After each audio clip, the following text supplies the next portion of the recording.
ஐயா வணக்கம் ஐயா. வணக்கம். நம்ம இப்போ இருக்கிறது பார்த்தீங்கன்னா ஸ்ரீ செந்தூர் முருகன் மிஷன் ட்ரஸ்ட், சேலம் மாவட்டம். ஐயா இந்த அட்ரஸ் கொஞ்சம் சொல்லுங்கள் ஐயா, எங்கே இது அமைஞ்சிருக்குன்னு. இது சேலம் மாவட்டம் வந்து சேலம் மாவட்டம் மேச்சேரி ஒன்றியம் பள்ளிப்பட்டி கிராமம் 1வது வார்டில் உப்புப்பள்ளம் ஊஞ்சக்காடுங்கிற ஊரில் ஸ்ரீ செந்தூர் முருகன் மிஷன் ட்ரஸ்ட் சொல்லி ஆரம்பிச்சிருக்கோம் நம்ம. சரிங்க. இந்த ட்ரஸ்ட்டுடைய நோக்கம் என்னன்னு கேட்டால், இந்த ட்ரஸ்ட்டு வளர்ச்சிக்கும் வந்து மக்கள் பணி வந்து முழுமையாக நம்ம காக்கணும் அப்படின்னு நோக்கத்தோடு நம்ம இந்த டெஸ்ட்டை ஆரம்பித்து பண்ணிகிட்ருக்கோம். சரிங்க. இந்த மழை காலத்தில் செடி சத்தை வந்து பொது நிலத்தில் வைக்கிறது, மரங்கள்னாக்கா எந்த மரத்தை வேணாலும் வைக்கிறதில்ல. விசேஷமான மரங்கள் வந்து நிறைய மரங்கள் இருக்குது. மக்களுக்கு தெரியாத மரம் நிறையா மரம் இருக்குது. சாம்பிராணி மரம் இருக்குது, தெய்வ பூதாளம் இருக்குது, தேவதாரு மரம்னு சொல்கிறதும் ஒன்று தான், தெய்வ பூதாளம்னு சொல்கிறதும் ஒன்று தான், கருங்காலி சொல்கிறதும் ஒன்று தான். கருங்காலியில் செங்காலி கருங்காலி 2 காலி இருக்குது. நம்ம நாட்டு பகுதியில் நம்ம ஃபாரஸ்ட் பகுதியில் இருக்கிறது வந்து கருங்காலி அல்ல, அது செங்காலி. வெட்டி பார்த்தீங்கன்னா செவ்வேன்னு இருக்கும் மரத்தை. சரிங்க. பட்டையை உரிச்சு பார்த்தா செவ்வேன்னு இருக்கும். ஆனால் இவங்க எல்லாமே கருப்பு இது பெயிண்ட் அடிச்சு கொடுத்துறாங்களா எப்படி ஐயா? அதெல்லாம் இந்த கருங்காலி பொறுத்த வரைக்கும் வந்து உண்மையான கருங்காலின்னா கருங்காலியாக இருக்குது. அதை எடுத்தாவே வெயிட்டு தன்மை தெரியும், நமக்கு இரும்பு தூக்குற மாதிரி இருக்கும் கருங்காலி தூக்கணும். சரிங்க. பைப்பரையோ மற்றது பெயிண்ட் அடித்தே கொடுத்தா பொங்குன்னு தெரியும் மரம். சரிங்க. மரத்தை எடுக்கும்போதே தெரிஞ்சுக்கலாம். சரிங்க. அதே மாதிரி வந்து 2வது தண்ணியில் போட்டால் தண்ணியில் முழுகும் கருங்காலி மாலை போட்டினா. மற்ற மாலை வந்து பிளாஸ்டிக்கில் அதில் செஞ்சு போட்டால் மிதக்கும். சரிங்க. அதே வந்து கண்ணாடியில் செஞ்சு போட்டால் முழுகும். கண்ணாடி கருப்பு மணி கண்ணாடி மணி வாங்கி போட்டால் முழுகும். சரிங்க. அது கண்ணாடி மணிக்கும் நம்ம கருங்காலி மணிக்கும் தெரியும், அடையாளம் தெரியும். யாருமே அவ்வளோ சீக்கிரம் பண்ண முடியாது. சரிங்க. ஏமாற்றமான வேலையை செய்ய முடியாது. கருங்காலி மணியில் பொறுத்த வரைக்கும் தண்ணியில் போட்டால் முழுகும், அது மணி. சரிங்க. அதுக்கே முக்கியமான ஒரு கேள்வி கேட்கணும். எல்லாரும் மாந்திரிகத்தில் நிறைய பேர் ஏமாத்துறவங்களுக்கும் அதனால் ஏமாறுறவங்களுக்கும் இது ஒரு பெரிய ஒரு நல்ல பதிலாக இருக்கும். நாங்கள் பார்த்த வரைக்கும் இங்கே இருக்கிறோம் ஐயா, ஒரு நாளைக்கு ஒரு 500 காலுக்கு மேலே வருது. அப்போ பேசுகிற எல்லாருக்குமே நீங்கள் சொல்கிற ஒரு விஷயம் பார்த்தீங்கன்னா, நேரில் வாங்க பார்த்துட்டு தான் நான் சொல்ல முடியும். ஆனால் நிறைய மாந்திரிகவாதிகள் இப்போ 100 பேர் எடுத்துகிட்டா 90 பேருக்கு மேலே கொரியர் சர்வீஸ் அப்படின்றதுலேயே ஒரு இந்த மாதிரி பிரச்சனையாக தாயத்தை போட்டு நான் கொரியர் அனுப்பிச்சிடு 5000 அனுப்பிவிடு 10,000 அனுப்பிவிடு செய்வேன கோளாரா அப்படின்னு சொல்லிட்டு சொல்கிறாங்க ஐயா. அந்த மாதிரி இங்கே இது வரைக்கும் நாங்கள் பார்த்த வரைக்கும் அந்த மாதிரி பண்ணதே கிடையாது. யாராக இருந்தாலும் நேரில் வந்து கடவுளுக்கு முன்னாடி நீங்கள் ஆருடம் பார்த்து என்ன பிரச்சனையோ அதுக்கு தீர்வு காட்டுறீங்க. அப்படி வர முடியலன்னா வீட்டாண்டியே கூட இருந்துக்கோங்கன்ற மாதிரி சொல்கிறீங்க. ஆனாலும் அதை நம்பியும் பொதுமக்கள்லாம் வராங்க.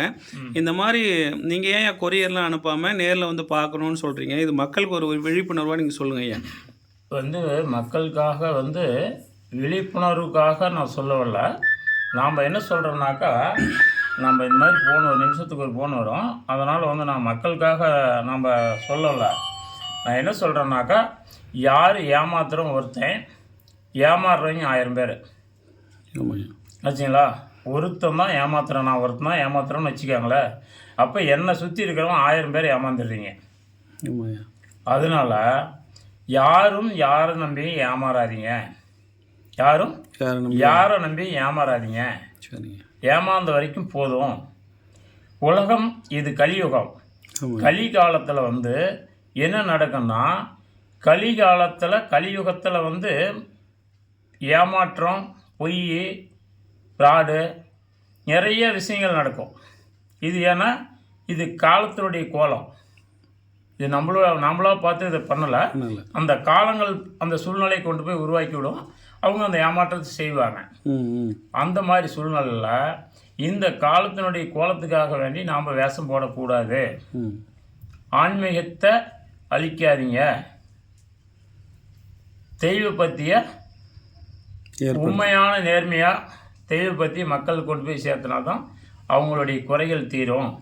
இப்போ ஒரு டாக்டர் இருக்கிறாங்க, அந்த டாக்டரை நம்ம வீட்டில் கோடிக்கணக்கில் உங்கள் வீட்டில் பணம் இருக்கட்டும், ஆனால் வீட்லேயே படுத்துக்கிட்டு ஒரு ஃபோன் பண்ணி ஐயா எனக்கு ஒரு இன்ஜெக்ஷன் செலுத்தி விடுன்னா செலுத்த முடியுமா? முடியாது. அங்கே நம்ம டாக்டர்கிட்ட போனால் தான் சார் வேலை ஆகும் ஐயா. இல்லை, இவ்வளோ தான் பண்ண நீ வச்சிரு, கோடிக்கணக்கில் வச்சிரு. இப்போ வீட்டில் படுத்துக்கிற ஒரு கால் ஒடிஞ்சு பேருக்கு அங்காவுக்கு ஃபோன் பண்ணி ஐயா என் காலை வந்து ஆப்ரேஷன் பண்ணணும் வந்து பண்ணுன்னா பண்ணுவாங்களா? பண்ண மாட்டாங்க. நம்ம தான் ஏன் போகணும்? நீ தானே போகணும். ஆமாய்யா. இதுவும் ஒரு மருத்துவமனை தான். ஆமாய்யா. ஆச்சா, நம்ம எந்த டாக்டர்கிட்ட கூட கேரண்டி கொடுக்குறதில்ல, நம்ம கேரண்டி கொடுத்து செய்கிறோம். எப்படி கேரண்டி கொடுக்குறோம்? மாந்திரீகத்தில் நீ எப்படி கேரண்டி கொடுக்குறேன்னா, நம்மளுடைய தெய்வத்தினுடைய சக்தினால், நம்மளோட மூலிகை திறமனாலையும், நம்மளோட மையினுடைய சக்தினாலையும், நம்ம மை செய்யும் விதங்கள் பற்றி ஒரு மூலிகை எடுத்து மை செஞ்சால் என்ன வேலை செய்யும், 10 மூலிகை சேர்த்து மை அரைச்சா என்ன வேலை செய்யும், 48 மூலிகை சேர்த்து மை அரைச்சா என்ன வேலை செய்யும், அதில் ஒரிஜினல் மூளைப்பொருளை வந்து ஒரிஜினல் பொருட்களை சேர்த்தனா என்ன வேலை செய்யும் அப்படின்றது உங்களுக்கு தெரியும். அப்படின்ற விஷயங்கள் தெரிஞ்சு உள்வாங்கி அதுக்கு தகுந்த மாதிரி மையை சேகரித்து வச்சு அந்த தெய்வத்துக்கு என்ன ஊக்கத்தை கொடுத்தா தெய்வம் நம்மக்கிட்ட பேசுமோ அந்த தெய்வத்துக்கு ஊக்கத்தை கொடுத்து அந்த ஆண்டவன் மூலமாக நம்ம வந்து அருளால் செய்கிறோம். ஆண்டவனுடைய அருளால் நம்ம செய்கிறோம். சரிங்க ஐயா. இப்போ ஆண்டவனுடைய அனுகிரகங்கள் அனைத்து மக்களுக்கும் போய் சேரணுங்கிறது ஒரே நோக்கத்தோடு நான் ஒரு சேவையாக பண்ணிகிட்ருக்கேன், இந்த வேலையை செய்கிறேன். சரி, அதனால் அந்த ஆண்டவன் இடத்துல வந்து அடி வச்சு அவருக்கு முன்னே நின்று உங்கள் கஷ்டத்தை சொன்னால் அவர் பாதி கஷ்டத்தை வாங்கினா நான் பாதி கஷ்டத்தை வாங்கினா உங்களுடைய காரியங்கள் நிறைவேறும். மனம் திருப்தியாக போவீங்க. யாருடைய பணம் ₹1 சேதமாகாது. ரைட் ஐயா. இதில் இன்னொரு விஷயமும் பார்த்தீங்கன்னா ஐயா, இந்த கொரியரை நம்பி போடுறது வந்து உண்மையாகவே ஒரு முக்கால்வாசி பேர் வந்து ஏமாந்து தான் போகிறாங்க. கொரியர் வாங்கி அது வேலை நடக்கலைன்றாங்க ஐயா. அந்த மாதிரி கொரியர் சொல்கிற அந்த மாந்திரிகவாதிகிட்ட ஏமாற வேணாம் அப்படின்றதுக்கு ஏதாவது ஒரு இது நீங்கள் மக்களுக்கு வந்து ஒரு பதிவு சொல்லுங்கள் ஐயா. ஒன்றும் இல்லை, கொரியரில் நீ வாங்குறது எந்த பொருளை கொரியரில் வாங்கினாலும் உங்களுக்கு வந்து சரியான தீர்வு கிடைக்காது. சரியா தீர்வு கிடைக்காது. சரியா? அதனால ஒரு மனிதனை முகத்தை பார்க்காமையோ ஒரு பொருளுடைய தன்மை பார்க்காமையோ நம்பக்கூடாது. நான் யாருன்னு தெரியாமையோ நீ பணத்தை கொடுக்கறதோ நீ ஏமாறுறதோ அது உங்களுடைய, அதான் முன்னே சொல்லியிருக்கிறேன். புரியுது. இது காலத்தினால உங்களுடைய காலகட்டங்கள் உங்களுடைய ஜாதக நீதியாக உங்கள் டைம் சரியில்லை விரை செலவு பண்ணணும்னு இருக்கும். அந்த விரை செலவு பண்ணக்கூடிய சூழ்நிலை இதெல்லாம் வாங்குவீங்க. கரெக்ட் ஐயா. புரியுதா? ரைட் ஐயா. அதனால அதுக்கு நான் பொறுப்பாக முடியாது.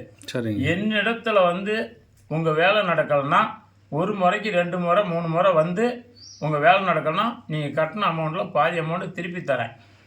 ஆமாம், யாருமே இந்த மாதிரி வந்து வெளிப்படையாக சொல்கிறது கிடையாது ஐயா. ஏன்னா எல்லாருமே ரொம்ப லட்சக்கணக்கில் வாங்கிட்டு 10,000 ரூபா வாங்கியிருந்தாலும் பரவாயில்ல, 100 ரூபா வாங்கியிருந்தாலும் பரவாயில்ல, 50 ரூபா திருப்பி வாங்கிக்காங்க. 2 டைம் செஞ்சு ஆகலை. ஏன்னா அது அந்த மூலிகைக்கான காசு தான் நீங்கள் வந்து அவ்வளோதான். நான் போடக்கூடிய பொருளுக்கு அது பொருளுக்கு மட்டும் காசை மட்டும் கொடுத்துருங்க. என் உழைப்புக்கு எனக்கு கூலி வேண்டாம். நான் செய்கிற அன்னதானத்துக்கு 10 ரூபா கொடுங்கன்னு சொல்லி கேட்குறேன்னா இல்லை, இந்த அன்னதானத்தை எடுத்து தான் நான் என்னுடைய வேலையை செஞ்சு என்னுடைய உழைப்பை போட்டு தான் அன்னதானம் பண்ணுறேன். ஆமாங்க. நான் உழைச்சி ராவு போல் உட்காந்து 24 மணி நேரமும் மண்டை வெடிக்க மந்திரத்தை சொல்லி நேற்று கூட 1 மணிக்கிட்ட ஆயிடுச்சு. ஆமாம், ஒவ்வொரு வேலைகளையும் திறமையாக செஞ்சு கொடுத்து தான் நம்ம அந்த பணத்தை வாங்கி தான் அன்னதானம் பண்ணுறேன். இந்த சேவைகளை செய்கிற இந்த முருகனுடைய சேவையை செய்கிறேன். அதில் யாராவது பங்கேற்றுக்கு விருப்பம் இருந்தாலும் ஏற்றுக்கலாம். ஒரு அரிசி எடுத்து கொடுக்கலாம், ஒரு பருப்பு எடுத்து கொடுக்கலாம். உண்மையை செய்கிறேன் நான் செய்யலையா வந்து பாருங்கள். யார் வேணாலும் வந்து பாருங்கள், வந்து சாப்பிட்டு பாருங்கள், தங்கி பாருங்கள். நீங்கள் உங்களுக்கு என்ன குறை இருக்குது? ஆனால் எந்த கோயிலுக்கு போனாலும், நீ திருப்பதி போனாலும் சரி, நீ திருவண்ணாமலை போனாலும் சரி, எங்கே போனாலும் கூட்டத்தில் போய் நசுக்கி நெருக்கி போய் பகவானை பார்த்து தரிசனம் பண்ணிவிட்டு நீங்கள் வந்து கடைசியாக வெளியே வரும்போது என்ன சொல்லிடுறீங்க? சோப்பா கூட அந்த வேலையே வேணாம், நமக்கு தெய்வமே பார்க்காதிருந்தா கூட பரவாயில்ல, வராதிருந்தா கூட பரவாயில்லன்னு நினச்சிங்களா? அந்த இடத்துலையே உங்கள் அந்த தெய்வ சக்தியை விட்டுருதீங்க. போயிடுது. ஆமாங்க, தெய்வ சக்தியை அங்கேயே விட்டுருவீங்க. தெய்வத்து மேலே சலுப்பாகும்போது தெய்வம் அப்பயே விட்டுருது, உங்களை கை விட்டுருது. அந்த மாதிரி போய் ஒவ்வொரு இடத்துலையும் பண்ணுறத இந்த கோயிலில் நம்ம என்ன பண்ணுறோம்? ஓமம் பண்ணுறோம். ஓமத்துக்கு யாருக்கிட்டையும் கட்டணம் வாங்குறதில்ல. 100 கொடு, 500 கொடு, 200 கொடு, எத்தனையோ கோயிலில் கட்டடம் கட்டி நோட்டு போட்டு ரசீதி போட்டு அவங்கள மட்டும் உட்கார வச்சு போஸ் பண்ணுவாங்க, ஓமம் பண்ணுவாங்க. அவங்க கையில் மட்டும் தானியத்தை கொடுப்பாங்க, நவகிரகத்தை கொடுப்பாங்க, எல்லாம் பண்ணுவாங்க.